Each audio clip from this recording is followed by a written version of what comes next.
Hello everyone, welcome to our Pathshala. I hope you all are doing great. So as you all know, हमने exercise 6.3 complete कर ली थी। I hope आपको वो समझ में आ गया होगा सब कुछ। अगर स्टिल आपके पास कोई डाउट है so please let me know.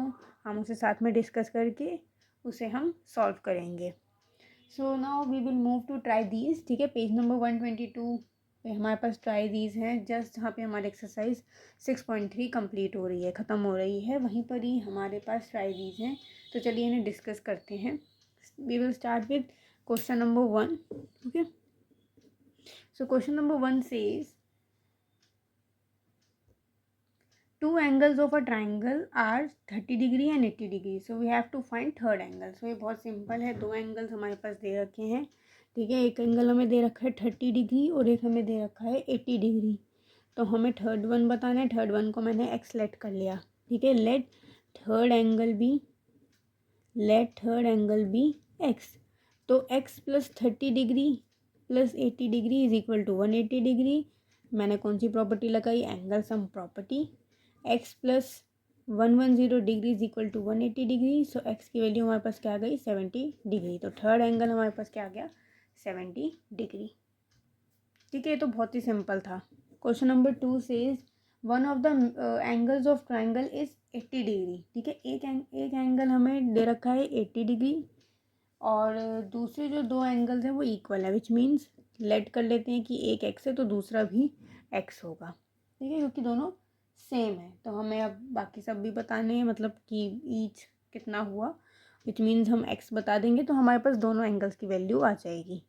So again 80 plus x is equal to 180 degree. Reason is same, angle sum property. 80 plus 2x is equal to 180 degree. 2x is equal to 100 degree. तो x हमारे पास क्या आ गया? 50 degree. तो बाकी के जो दो एंगल्स हैं उनका मेजर 50-50 डिग्री हो जाएगा।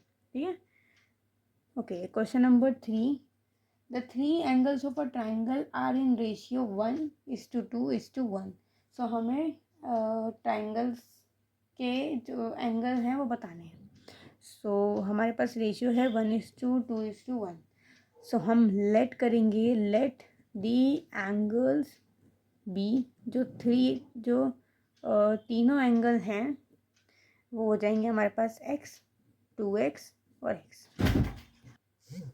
तो अभी तो हमने रेशियो एंड प्रोपोर्शन पढ़ा नहीं है, बट स्टिल मैं आपको बताऊंगी कि अगर हमें किसी क्वांटिटी को, अगर ऐसे रेशियो में कोई क्वांटिटी दी गई होती है तो हम क्या करते हैं, हम उसे मल्टीप्लाई कर देते हैं विद एनी वेरिएबल जो भी हमें इससे फाइंड करना होता है। ठीक है, ईजी बनाने के लिए हम इस तरीके से सेम वेरिएबल लेके जो रेशियोज दी होती है उससे मल्टीप्लाई कर देते हैं।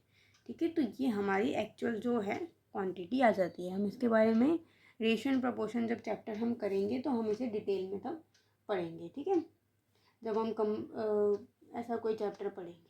ठीक है, सो अब हम अगर इन्हें ऐड करेंगे so what we will get, so x plus 2x is equal to 180 degree. Again angle sum property.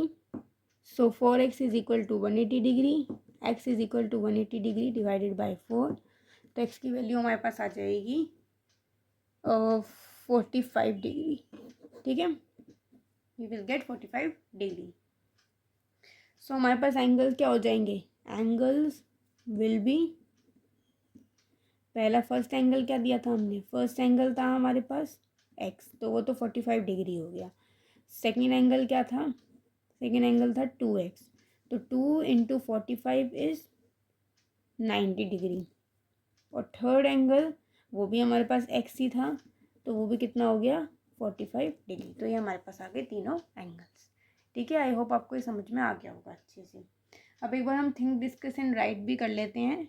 ठीक है, वो भी एक बार डिस्कस करके देखते हैं क्या है। सो question number 1 says can you have triangle with 2 right angles. तो क्या एक ट्राइंगल हो सकता है दो राइट एंगल्स के साथ?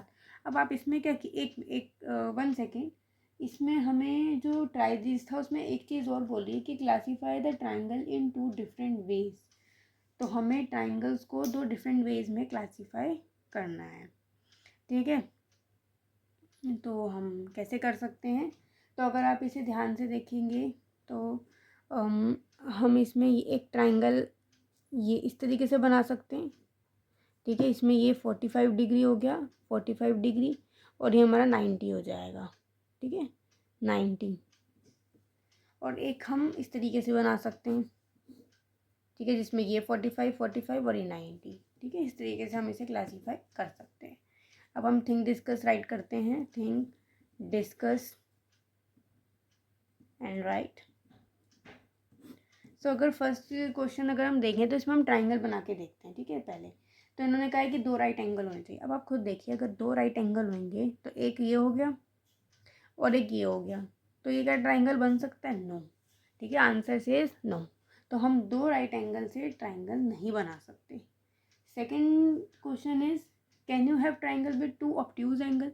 अब अगेन देखिए, ऑब्ट्यूज एंगल तो 90 से ज़्यादा होगा, और एक अगर हम ऐसे बनाते हैं, अब ये जॉइन होंगे क्या? कभी नहीं होंगे। तो ऑब्ट्यूज एंगल से भी हमारे पास ट्राइंगल नहीं बन सकता। आप अपनी बुक में लिख लीजिए, ठीक है, मैं साथ साथ बता रही हूँ तो आप लिखते जाइए। Okay, third is can you have a triangle with 2 acute angles.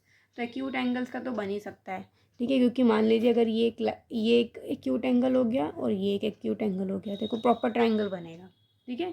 तो इस तरीके से बन जाएगा। Fourth is can you have triangle with all 3 angles greater than 60 degree. तीनों एंगल्स 60 डिग्री से बड़े हों तो क्या हम वो ट्राइंगल बना सकते हैं?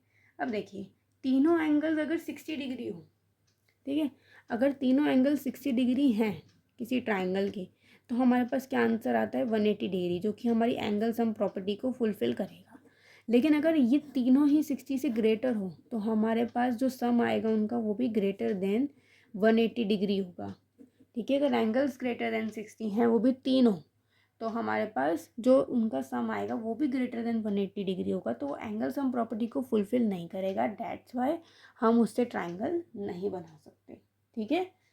Fifth, can you have triangle with all 3 angles equal to 60 degree. Yes, अगर तीनों एंगल 60 डिग्री के इक्वल होंगे so that triangle will be known as equilateral triangle, हम उन्हें इक्विलेटरल ट्राइंगल कह देते हैं। Okay, then can you have a triangle with all 3 angles less than 60 degree. क्या अगर तीनों एंगल 60 डिग्री से कम होंगे तो हमारे पास क्या ट्राइंगल बनेगा? सो इसका भी आंसर क्या है? नो, क्योंकि अगर तीनों जो एंगल्स हैं वो 60 डिग्री से कम होंगे तो उनका जो सम होगा वो क्या आएगा? Less than 180 degree. तो अगेन वो एंगल सम प्रॉपर्टी को फुलफिल नहीं करेगा। ट्राइंगल तभी हो पाएगा अगर वो एंगल सम प्रॉपर्टी को फुलफिल करेगा, जो कि क्या होता है कि उन तीनों का सम हमारे पास 180 डिग्री के इक्वल आना चाहिए। अगर कम आएगा या फिर 180 से ज़्यादा आएगा तो दोनों ही केसेस में वो आंसर हमारा नो ही होगा कि हमारा ट्राइंगल नहीं बन सकता, ठीक है। सो 6 का भी हमारे पास क्या आंसर आ जाएगा? नो। तो this was your think discuss and right, बहुत ही सिंपल था, ठीक है। अगर आप इसे समझेंगे तो आप बहुत आसानी से इसे कर पाएंगे, ठीक है। So that is it for today guys. I hope आपको अच्छे से समझ में आ गया होगा, आपको कोई भी डाउट इसमें नहीं आई होगी। सो हम कल नया टॉपिक शुरू करेंगे। Thank you so much for watching.